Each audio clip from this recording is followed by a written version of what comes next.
Amen. Cet après-midi encore, nous sommes heureux de vous saluer dans le précieux nom de Jésus-Christ de Nazareth. Pourquoi dis-je que nous sommes heureux? Car la Bible déclare: réjouissez-vous toujours dans le Seigneur. Philippiens chapitre 4, le verset 6. C'est-à-dire, dans les bons moments, nous devons être contents. Dans les mauvais moments, nous devons être aussi contents. Toutes choses concourent au bien de ceux qui aiment Dieu. Et nous aimons cette parole de Job lorsqu'il a reçu la nouvelle sur la façon dont toute sa fortune a pris le chemin du déclin. Job a dit: l'Éternel a donné, l'Éternel a ôté, que le nom de l'Éternel soit béni. Nous disons certainement que l'Éternel a donné la sœur Isabelle bénie, l'Éternel l'a prise encore avec lui, que le nom de l'Éternel soit béni. Et comme vous avez déjà entendu ça de la part de notre frère, l'orateur, notre orateur circonstanciel, ne pouvait pas être là pour l'instant. Et nous allons assurer ce moment pour que vous puissiez entendre quelques conseils concernant votre vie présente et votre destination. Le Seigneur vous bénisse. Amen. Cet après-midi, nous avons deux grandes questions à répondre. Pourquoi nous mourons et où irons-nous après la mort? Autrement dit, pour qui ça nous mourons et qui côté nous aller après la mort? Est-ce que vous comprenez ça que dire? Pour qui ça nous mourons et qui côté nous aller après la mort?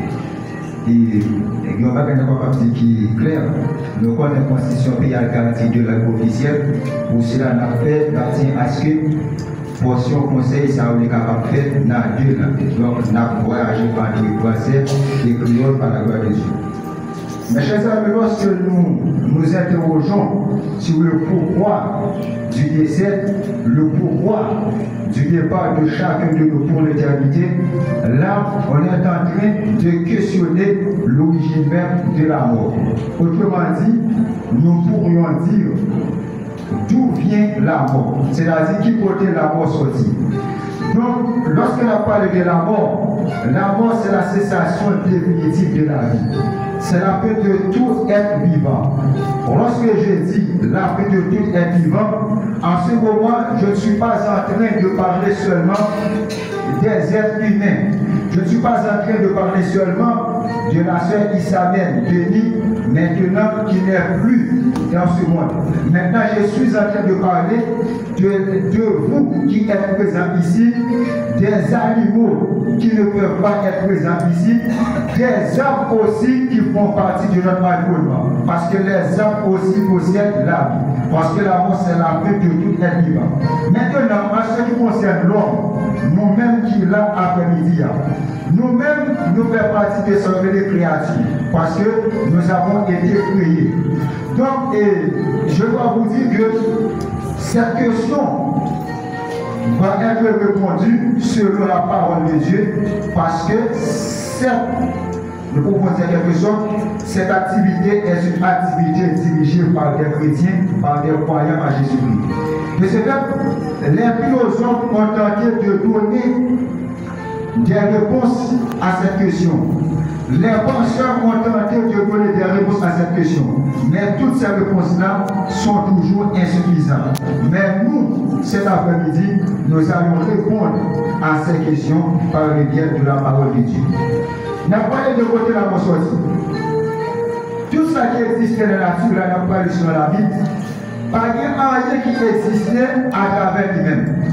Pas rien qui fait, qui devrait être comme ça fait. Même, et nous avons quelque chose qui est un peu intellectuel qui essaie d'expliquer l'origine du monde et l'origine de l'univers.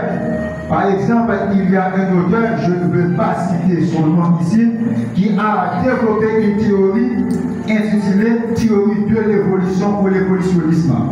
Là-dedans, l'auteur parle, l'auteur essaie de montrer que tous les êtres humains, en fait tous les êtres vivants, sont en perpétuelle évolution. C'est-à-dire, ceux qui sont créés dans l'univers, ceux qui font partie de notre monde, sont issus d'eux-mêmes. Il a dit tout ça qui existait là, c'est à travers eux qui existait. Maintenant, on va répondre selon la Bible pour nous dire que quel que soit le monde qui est présent dans l'espace, quel que soit la croyance, quel que soit le niveau intellectuel, quelle que soit la possession économique, ou pas exister à travers vous-même, ou pas exister à travers votre être qui existait avant la nature, mais vous existez à partir de nos créateurs qui étaient décidés pour le créer, pour le tout là. Sans même que vous-même vous pas exister pour te pas conseil. Sans pas que aucun autre être qui supérieur à lui-même qui te dit, à nous faire ça, mais tu décidé pour te créer. Vous voyez l'histoire ça dans Genèse chapitre 1, vous voyez le Seigneur va dire, au commencement, Dieu créa les cieux et la terre. La terre était informe et vide, et il y avait des ténèbres à la surface de la vie. Et l'Esprit de Dieu se mouvait au-dessus des eaux, et Dieu dit que la lumière soit et la lumière vit.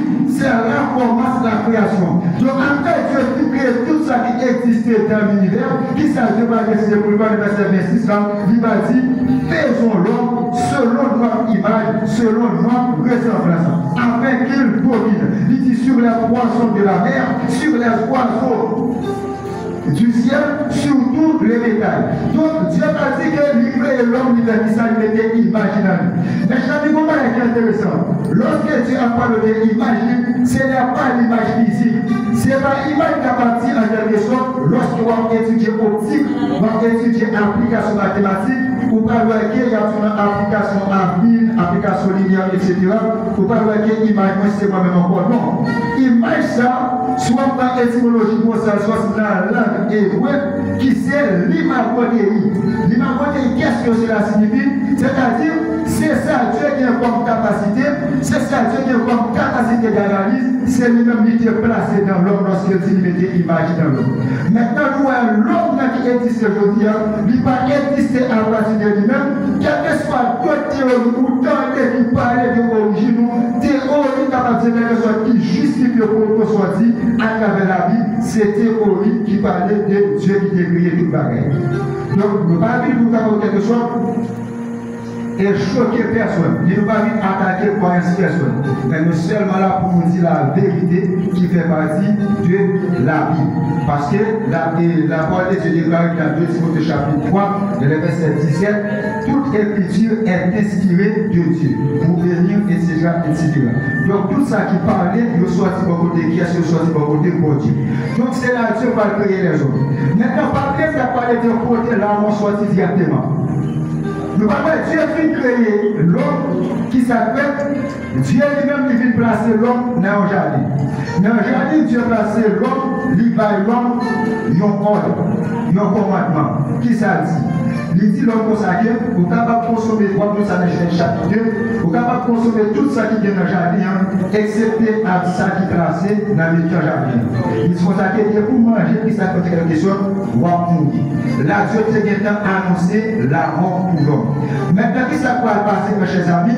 L'homme va arriver dans une situation dans Genèse chapitre 3, parce qu'ils ont élevé la Bible qui dit, Satan va entrer dans une créature qui était gagnée dans le jardin qui sont serpents, il va jouer avec une femme, Dieu te baille l'homme, il va séduire femme, il va envoyer pour manger fuyard. Puis la Bible nous dit, après avoir consommer fuyard, il va partager avec Maria, il manger, c'est là le péché de Marie. Donc, pour tellement sorti, ça qui engendre la mort directement le dia, il sorti à cause de désobéissance l'homme divin, du créateur là qui déballe dans l'homme qui est désobéi. Maintenant, lorsqu'il a parlé de la mort, nous n'avons pas vu à la lumière de la Bible trois types de mots d'abord. Quelle serait la mort spirituelle? La mort spirituelle, là, lorsque Dieu te dit l'homme, le jour où tu en manges là, tu mourras, là, ce n'est pas seulement parler de la mort physique, il te parle de la mort spirituelle. La mort spirituelle qui s'allie en quelque sorte, c'est lorsqu'il y a une déconnexion, il y a une division entre la créature de Dieu et son créateur, en l'occurrence Dieu. Du coup, lorsque l'homme est pris péché, la vie d'une séparation entre l'homme avec Dieu, c'est là la mort spirituelle elle-même va parler. Donc après la mort spirituelle spirituelle la plus peur que ça va passer, la mort physique lui-même lui peut faire apparition après la mort spirituelle. Donc c'est ça qui va être nécessaire tout ça doit passer dans le monde. Il y a la question qui est totalement métaphysique. Pour qui ça vient la guerre, pour qui ça vient trahison, pour qui ça va quelque sorte vient la haine, pour qui ça vient piquant qu'à persévérité. Toutes les questions sont toujours là. Mais pas qu'il y ait un qui est capable de quelque chose de répondre. Pourquoi tous ces égoïsmes dans le monde? Mais pourquoi il y a des grands, il y a des petits? Pourquoi il y a des riches et des pauvres? Toutes ces questions-là sont dans l'état physique. Maintenant, ça qui cause tout ça arriver, c'est à cause de désobéissance qui va être accès avec tout ça qui vit en Dieu dans le monde. Mais chers amis, après la mort spirituelle, nous avons vu la mort physique. Maintenant, après la mort spirituelle et la mort physique, il y a une autre forme de mort, c'est la mort éternelle. La mort éternelle, donc, tout le monde qui entre dans la mort physique, ça ne va pas faire à l'aise avec Jésus-Christ, directement destination, c'est la mort éternelle. Donc, vous allez voir, ça va parler dans Apocalypse chapitre 20, vous parlez qu'on va parler de résurrection des morts, comme on parle de quelque chose, il y a un monde qui ressuscité, qui s'appelle de recevoir nos vies, puis on va parler de second temps qui c'est mort éternel là, le monde ça veut ressusciter pour capable quelque chose, recevoir tout moi. Donc on a parlé là de l'origine de la mort qui peut directement la mort sortie. Nous, pour qui ça mourir, nous mourons c'est à cause des désobéissances, à cause des péchés des autres. Et ça va pas Et ça va pas dans Romains chapitre 6 verset 23, la Bible va se consacrer car le salaire du péché c'est la mort. C'est-à-dire le péché, ça péché, le péché produit la mort. Mais le don gratuit de Dieu, c'est la vie éternelle en Jésus-Christ, notre Seigneur. Maintenant, le salaire du péché c'est la mort. Il est important de savoir de quel péché nous sommes en train de parler. Est-ce que vous comprenez? Est-ce que vous comprenez? Est-ce que vous comprenez? Parce que pour entendre ce que vous avez dans la vie des rails, il y a tout le monde qui passe au champ comme ça, une activité comme ça, prière, de passer cette activité saine, message de passer cette activité saine. Tout ça a dit, il est important. Donc, lorsque Dieu le salaire du péché, c'est la mort, même péché qui engendre la mort les hommes. À la Bible de la Bible, quels sont les péchés adamiques? Péché adamique, qui c'est le péché adamique de commettre là, c'est ça qui condamne l'espèce humaine totalement. Donc, tout le monde qui fait, qui grandit, qui va vers à l'aise avec Christ, nous sommes toujours en bas de domination péché adamique là. Et raison on va voir que Dieu ne peut pas faire à l'aise avec Jésus-Christ.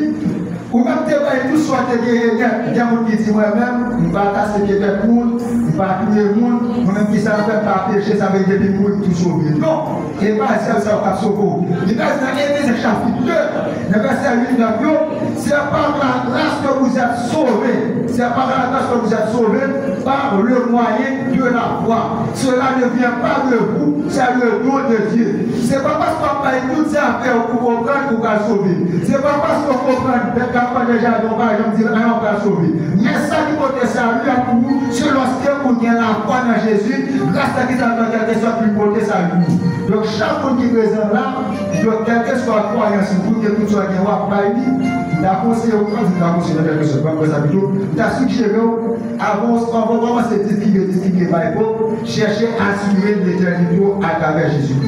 Parce que ça qui cause les hommes eux-mêmes, recevoir la mort spirituelle, la mort physique et la mort éternelle, c'est le péché adamique. Maintenant, pour les hommes capables de libérer les péchés, c'est seulement à travers Jésus-Christ. Et ça, la Bible parle dans Romains chapitre verset 1, il n'y a que maintenant aucune condamnation pour ceux qui sont dans Jésus-Christ. Maintenant, lorsqu'elle ne dit pas qu'il y a condamnation pour ceux qui sont dans Jésus-Christ, ça veut dire libérer pour connaître ça Jésus-Christ ou condamner. Et qui ça qui condamne lorsqu'on parle de Jésus-Christ, c'est le péché adamique qui voit son monde qui fait tout condamner. Et tout le monde qui peut faire un avec Jésus-Christ, ou son monde qui toujours a marché en bas de la mort, parce que vous pouvez rencontrer un là qui peut la vie.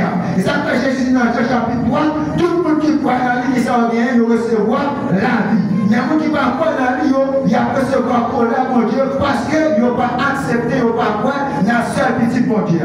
Donc, moment ça, c'est pas ça qui va sauver que la mort a fini, mais c'est seulement lorsqu'on est attaché pour faire à l'aise avec Jésus.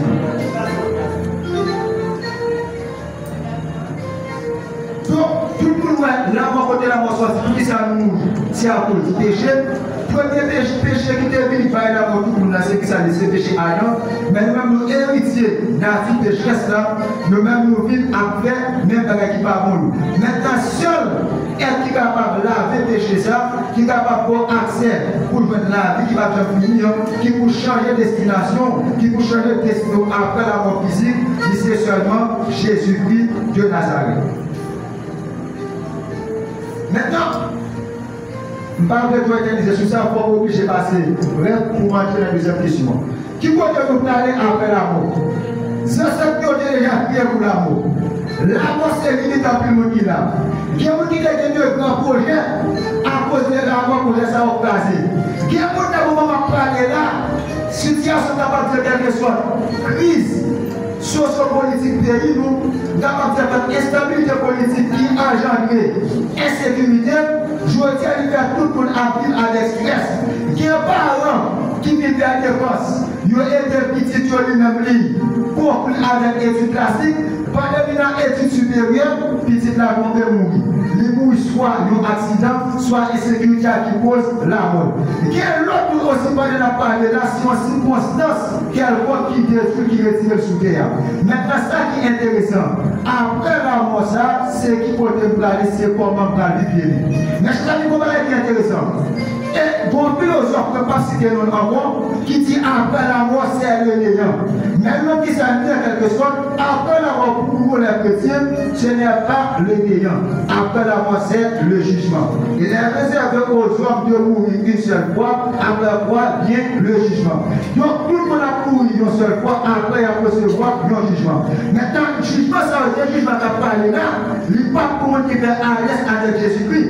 Parce que Jésus dit dans Jean chapitre 3, vous pouvez faire dans cette transition, tout le monde qui voit la vie, nous ne savons pas juger, nous passons de la mort à la vie. Dieu sait que tout à l'heure, depuis que le jugement, c'est qu'en le jugement, il y a le proche. Depuis que le proche après le jugement, ça qui est probable après le jugement, c'est condamnation. Mais nous-mêmes, qui sommes à l'aise avec Jésus-Christ, qui dans le cas de 1 Jean chapitre 5, nous avons, même dans 1 Jean chapitre 1 aussi, nous avons un avocat pour côté papa qui a prêté pour nous, Jésus-Christ le juste. Donc chaque fois qui vient à l'aise avec Christ, en termes de toutes choses, nous avons un avocat qui a prêté pour nous, c'est Jésus-Christ. Nous avons rapidement pour capable de le dire. Qui peut nous parler après la mort? Il y a un qui dit, m'a fait plus d'amour qui est vivre qui te fera plaisir. Tout le monde comme ça. Qui t'aime vivre la vie, m'a fait plus d'amour qui est vivre. C'est pas ça? Avec dit, profiter. Je un garçon dans le monde, n'a profité par contre qui est là. Et bien, qui ça me dit quelque chose pour même? C'est pas plus d'amour qui est vivre. Là, on a le planteur mourir. On va pas faire dans la mort directement. On va faire les petits qui sont tête. Pendant le moment ça, ou qui va dans 1 Thessaloniciens chapitre 4, là, il parle de résurrection. Maintenant, il y a comprend que c'est seulement nous les chrétiens qui ont ressuscité. Non, tout le monde qui a ressuscité. Et ça fait parler ça dans 1 Corinthiens chapitre 15. Mais vous avez même résurrection par là, ceux qui sont pas recevoir dans la résurrection par là. Ou même qui déroulent avec ça veut dire, la mort en Christ, ressuscitement, premièrement, si tu la mort en Christ, elle a dit qu'il y a l'autre mort encore qui vient pour ressusciter. Donc, on va voir un Corinthiens 15, il va parler de force qui est politique, qui peut détruire, avant pour nous capables de recevoir un corps qui est corruptible, pour nous capables de vivre la gloire qui gagne dans le Dieu. Donc, après la mort en quelque sorte, qui est non résurrection. Tout le monde qui a appris ça, sincèrement, l'homme mourit pas prêté dans ton voyage. L'homme mourit pour bien pour lever. Mais l'homme va lever, on va avec qui on va rencontrer. Lorsqu'on lève, qui sont pas joints, comme le compresse lorsqu'on lève. Donc, en quelque sorte, pour capable d'épargner, capable de dire en fait, de tout ça, capable de dire qui est horrible, de tout ça, capable de dire en fait qui est odieux, seulement, personne qui est capable de faire ça, c'est seulement Jésus-Christ. Seulement Jésus-Christ. Et ça fait combien aujourd'hui à prier, et c'est à lui-même, il y a un travail d'avoir avec rien encore. Moi, je vais là dans quelques minutes, je vais ça passer. Il y a qui vont passer des arrivées. Parce que chaque fois qu'il a, ouais, là, il y a qui va tout ça. Mon n'a pas tapé tout, je vais aller difficile. Là, moi, c'était qu'à courir, qui a courir. Mario, c'est pas qu'à courir. Mon n'a pas tout problème net.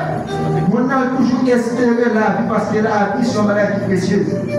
Maintenant, puisque la vie est précieuse, nous-mêmes qui sommes devant chaque jour chercher à assurer la vie. Jésus dit dans Matthieu 7, verset 25, qui ça s'est servi au monde s'il possède le monde s'il perd du nom. Je dis à toute relation qui a pris sur moi sous ça. Mais elle n'a moins. Avant de dire ça, qui peut dire ça? Et la plus ça certainement, la vie comme c'est un nuage. Et ça, il a dit dans Jacques, je dis il a disparu. Il a disparu. Donc, tout ce que vous faites quelque chose, vous pouvez profiter de toute occasion pour partager avec Jésus. C'est vrai que le péché va être dans le monde du l'amour. Mais la vie éternelle qui existe à travers Jésus. Vous êtes capable de joindre Jésus. Faites alliance avec Christ. Péché à pardonner. Quel que soit le type de péché, le sang de Christ l'efface. Et là, voilà la vie par Jean-Pierre. C'est lui-même qui est capable de consoler. Il dit, venez à ma bouche, tout ce qui est fatigué et chargé. Et je vous dois même tout repos. Nous ne pas dire moi nous-mêmes pour consoler les familles.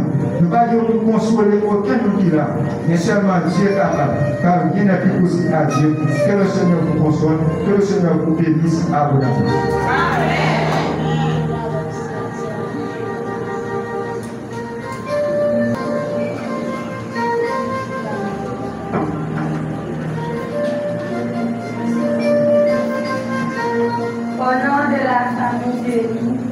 Farina et de ses Christina Jubilaire-Farina et Elena Jubilaire-Farina. Nous disons un grand merci à Émilie Denis pour avoir été présente tout au long de la maladie. Merci à sa meilleure amie, Susanna Polo, et son mari, M. Léonis Kélier. Merci à la Fortune Denis. Merci à Gracilia Bière et de ses filles. Gracita Janvier et Nadège Désir. Merci à Madame